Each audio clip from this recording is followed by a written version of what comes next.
Nah, ini dikatakan sebenarnya, mmm, orang buta pun kasihan. Orang buta itu nggak bisa melihat ekspresi emosional pada wajah seseorang, ya. Jadi dia ngomong ada kesamaan orang buta dan orang yang tidak bisa melihat, mengenal wajah. Orang buta itu ndak melihat wajah karena dia buta. Nah, kalau orang, face blindness ini dia melihat tapi tidak mengenali. Tapi, ekspresi emosionalnya itu ada kesamaan. Karena keduanya sama-sama, yang satu tidak bisa melihat, yang satu melihat tetapi tidak memahami, tidak mengenali.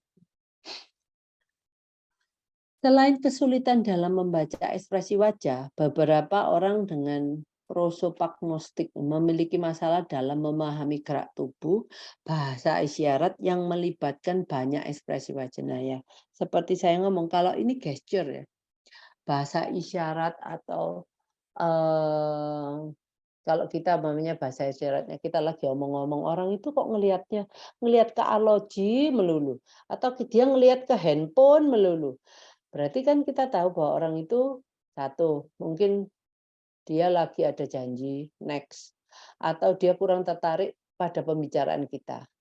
Nah, pada waktu itu kita kan langsung kita memperpendek, mungkin ada banyak yang mau kita katakan kepada orang tersebut, tapi pada akhirnya dia akan, "Ah, nggak jadi tak omongan karena orangnya kok responnya seperti itu." Nah, itu yang membuat kita nggak terjebak dalam satu, situasi yang membuat kita tuh kelihatan jauh lebih aneh oleh orang tersebut. "Orang itu loh, ngomong terus nggak ngerti gini gini." Nah, tetapi kalau kita ngerti situasinya, kita pasti nggak akan melakukan itu. Nah, anak-anak ini juga nanti maka dari ada kesulitan dalam bersosialisasi, ya karena hal-hal ini. Jadi kita bisa anu, apa, kita bisa memahami dan mencari solusi. Nah, sekarang kita kan, membantu anak-anak kita bagaimana nanti solusinya. Nanti sebentar saya bicarakannya. Oke. Bukan bukan, bentar. Nah, kalau penyebabnya itu, katanya itu di sini loh, right fusiform gyrus. Ini ini cuma informasi ya. Eh, kelainan ini akan membuat koordinasi sistem saraf yang bertanggung jawab pada memori wajah dan persepsi. Nah, kalau letaknya di sini, fusiform gyrus, ya. Ini kalau umpamanya ini dari atas, ini kalau dari samping itu kelihatan di sini nih. Ini cuma informasi yang mungkin kita tahu bagian otak tersebut yang bertanggung jawab untuk, eee, kesulitan ini, face blindness.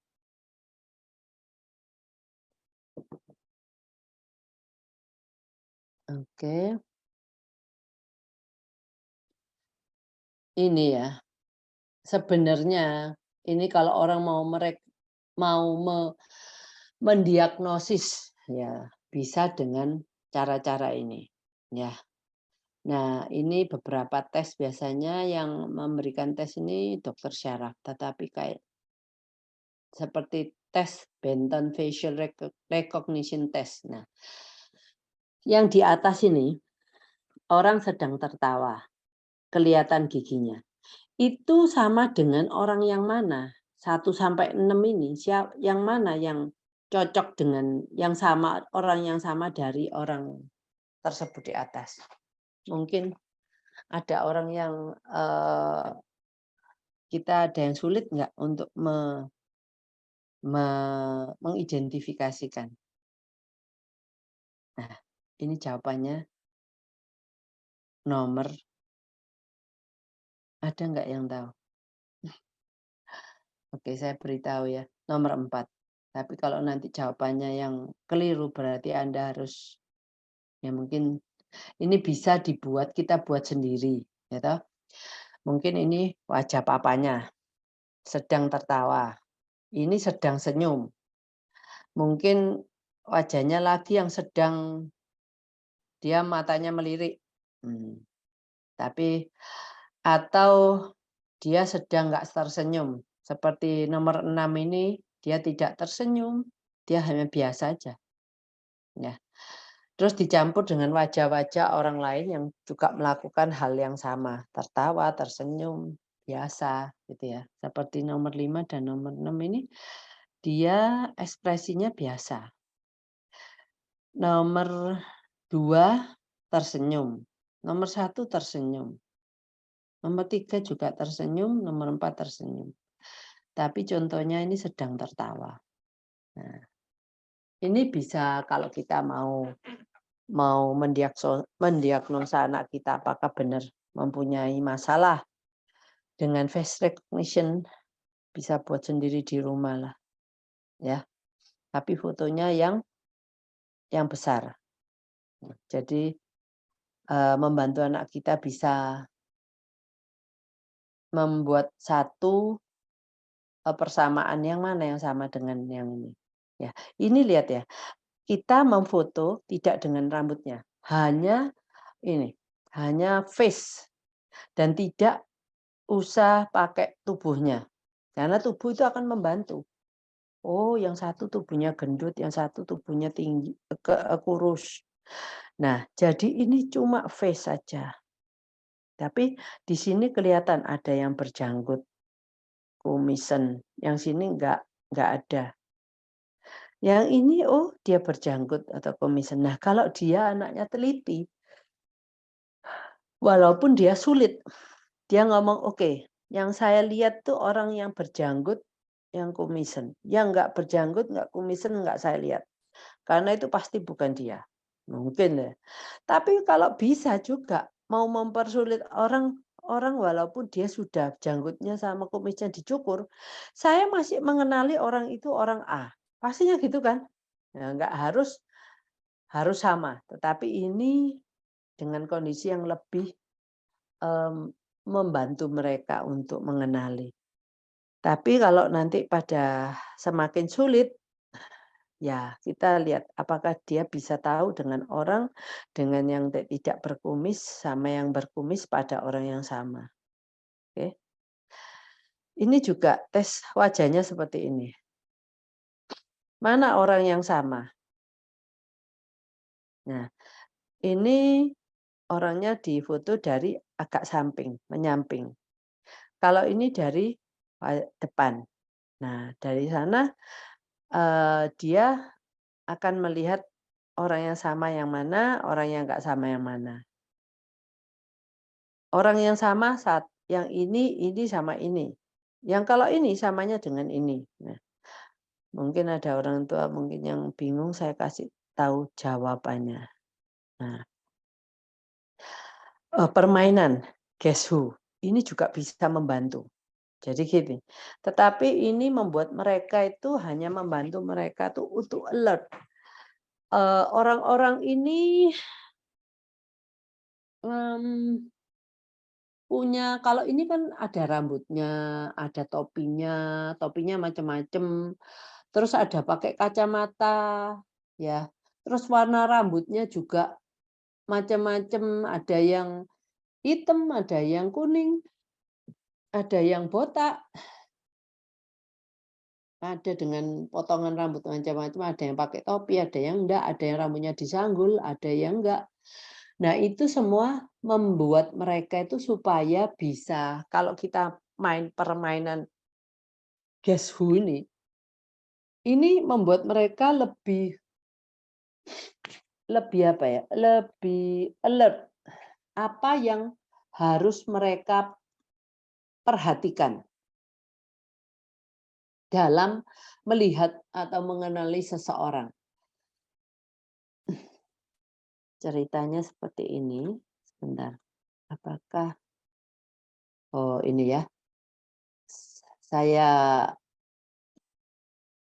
ini,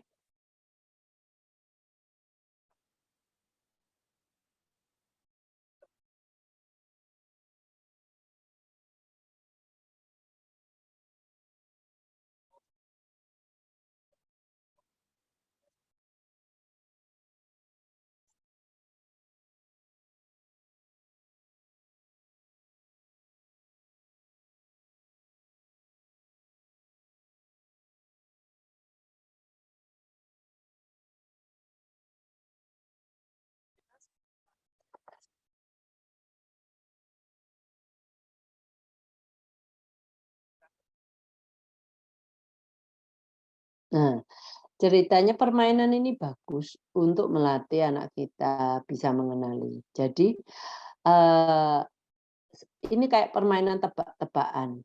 Nah, jadi kita punya, orang-orang yang mau kita tebak itu, ya di sini aja, nggak lebih dari ini. Tapi saya bisa bertanya, ke orang yang memberikan tebakan itu, "Apakah orangnya laki-laki?"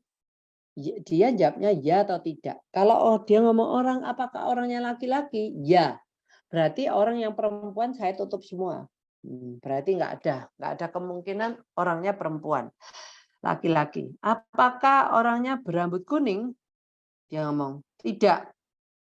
Oh, berarti tidak berambut kuning, berarti yang berambut kuning saya tutup semua. Mmm. "Apakah orangnya berambut merah?"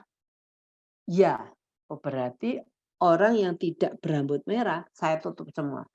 Pada akhirnya kita akan menemukan satu satu orang yang kita mau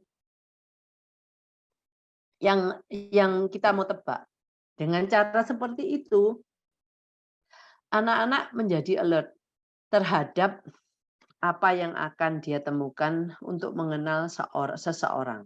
Tuh, ya. Permainan ini bagus, bisa dibuat latihan main-main di rumah. Kalau nanti sudah bosen nih, ya, ini fotonya bisa diganti. Diganti pakai nama orang-orang yang dikenal, dalam kehidupannya, gitu. Sekarang caranya mengatasi face blindness. Tadi kita ngomong banyak mengenai apa apa itu face blindness, orang-orang itu dampaknya seperti apa. Sekarang bagaimana cara mengatasi face blindness? Yang nggak enaknya nggak ada obat untuk face blindness ya. Eee, jadi kita cuma bisa mengembangkan seperti mekanisme untuk mengatasi hal ini. Nah, untuk masalah depresinya ya mungkin dia memerlukan, bantuan dari pengobatan atau kecemasan kadang-kadang kita butuh pengobatan tetapi kalau nggak ada ini, nah kalau mungkin depresi dan kecemasan itu mungkin kalau kita bisa dipakai sama chef ya. Jadi nggak usah pakai pengobatan, ya.